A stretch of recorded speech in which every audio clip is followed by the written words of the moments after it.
आहात आपल्या हक्काचं चॅनल, आपली बातमी आपलं चॅनल वन भारत। नागरिकांच्या पाणी, रस्ते आदी मूलभूत समस्या असून शासनाकडून येणाऱ्या दलित वस्ती निधीचा योग्य वापर करून समाज मंदिर बांधणे तसेच समाजाचा सर्वांगीण विकास करण्याचा प्रयत्न करणार असल्याचे प्रभाग क्रमांक 3 चे शिवसेनेचे उमेदवार बंदेश जाधव यांनी सांगितले।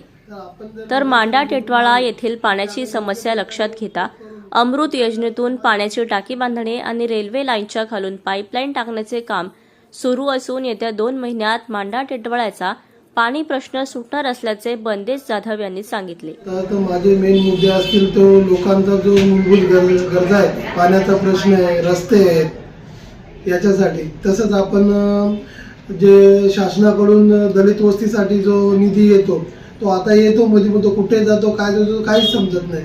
तर आपण जर नगरसेवक निवडून आलो तर त्याचा योग्य प्रकारे उपयोग करून एखाद्या समाज मंदिर, समाज हॉल जे समाजाच्या उपयोगीसाठी आहे त्याचा समाजाचा सर्वांगीण विकास करण्यासाठी आपण जास्तीत जास्त प्रयत्न करणार आहोत। पण या सत्तेत येण्याचा निर्णय घेतलेला आहे व सत्ता असली तर आपण काही करू शकतो हा पुढे माणूस ठेवून आपण या निवडणुकीच्या रणभूमीत उतरलेलो।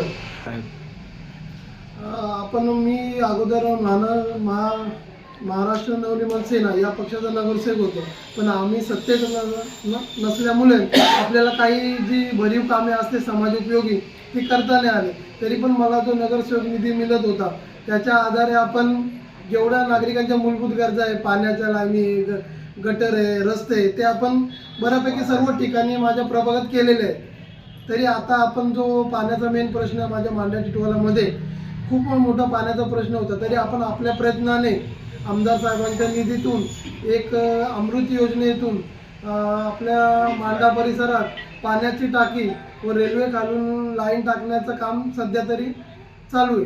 तर या 2 महिन्यात आपल्या मांडा टिटवाळ्याचा पाण्याचा प्रश्न पूर्णपणे नष्ट होईल अशी मी ग्वाही देतो।